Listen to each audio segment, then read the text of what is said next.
Gracias por su interés en el Tratado de Libre Comercio entre Centroamérica y México.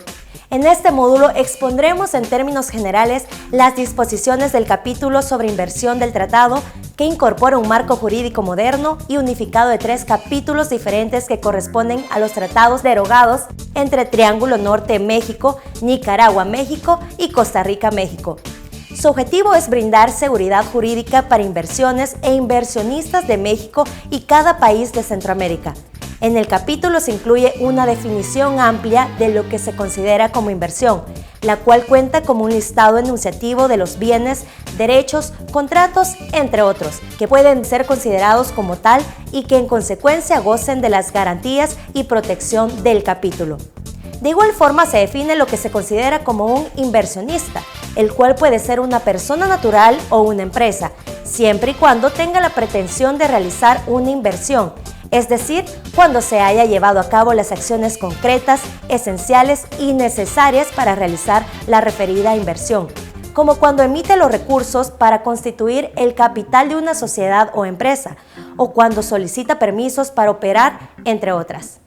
El capítulo cubre tanto las inversiones existentes a la fecha de entrada en vigor de este tratado como las inversiones hechas o adquiridas con posterioridad, a excepción de las que se realicen en algunos sectores que políticamente o por sensibilidades se excluyen mediante un anexo específico del mismo tratado. Se aclara en dicho capítulo que un inversionista que entabla una demanda contra el Estado por algún hecho o por acto previo a la entrada en vigor del tratado no puede utilizar el mecanismo de solución de controversias del capítulo. Un país se obliga a dar un nivel mínimo de trato a las inversiones de un inversionista, garantizándoles un trato justo y equitativo y la protección y seguridad plenas. Por trato justo y equitativo, comprende la obligación de un país receptor de no denegar justicia en procedimientos judiciales o administrativos y aplicar los principios de debido proceso. Y por protección y seguridad plenas, comprende la exigencia al país receptor de la inversión de dar seguridad policial. Además de estas garantías, hay otras fundamentales como la de trato nacional y trato de nación más favorecida, que a continuación desarrollaremos. Trato nacional. Significa que cada país sea obligado a otorgar a los inversionistas e inversiones del otro país el mismo trato que él otorgue a sus inversionistas e inversiones nacionales. Trato de nación más favorecida. Significa que cada país sea obligado a otorgar a los inversionistas e inversiones del otro país un trato no menos favorable que el que otorgue al inversionista y a la inversión de cualquier otro país. Este tratamiento no se extiende a otros mecanismos de solución de controversias que estén previstos en otros tratados o acuerdos internacionales de inversión. También hay otras garantías que gracias al capítulo puede gozar las inversiones y los inversionistas que a continuación pasamos a comentar. Trato en caso de pérdidas. Consiste en no tratar de forma discriminatoria a través de las medidas aplicadas al momento que un inversionista sufra pérdidas a causa de conflictos armados o contiendas civiles que puedan suceder en el territorio de un país receptor. No imposición de requisitos de desempeño.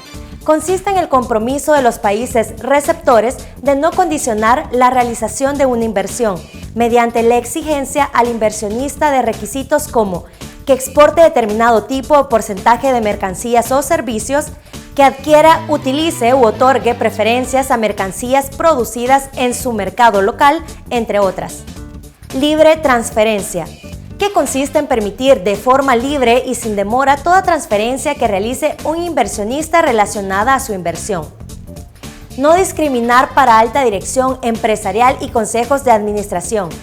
Un país receptor no puede exigir que se designe a personas naturales de alguna nacionalidad en particular para ocupar puestos de alta dirección en una empresa del inversionista.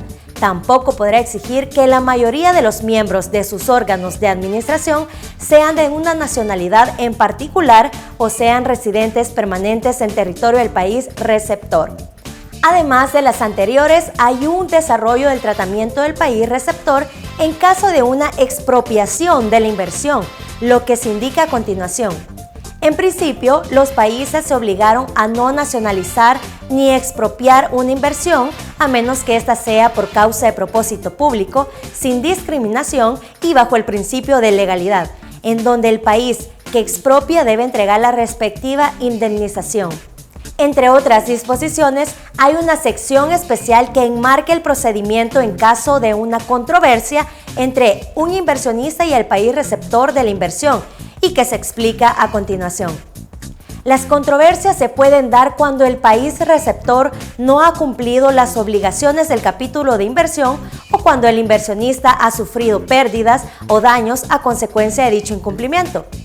Un inversionista, al someter una controversia, previamente debe tratar de solucionarla mediante consultas y negociación, y solo en caso de no llegar a una solución amigable puede someter la controversia a un arbitraje de acuerdo a ciertas reglas y foros, como lo son el Centro Internacional de Arreglo de Diferencias Relativas a Inversiones, establecido por el convenio del CIADI, que es el Centro Internacional de Arreglos de Diferencias, o la Comisión de las Naciones Unidas para el Derecho Mercantil Internacional.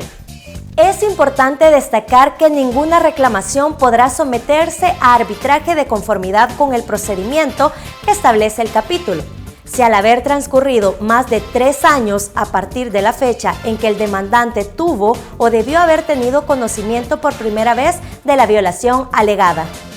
Además, para someter una reclamación a arbitraje, quien demanda debe consentir por escrito y debe renunciar a cualquier derecho a iniciar otros procedimientos, ya sea en tribunales judiciales o administrativos.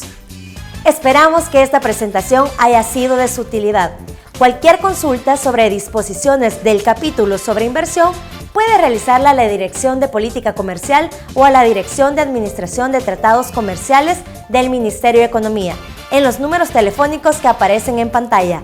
Muchas gracias por su atención.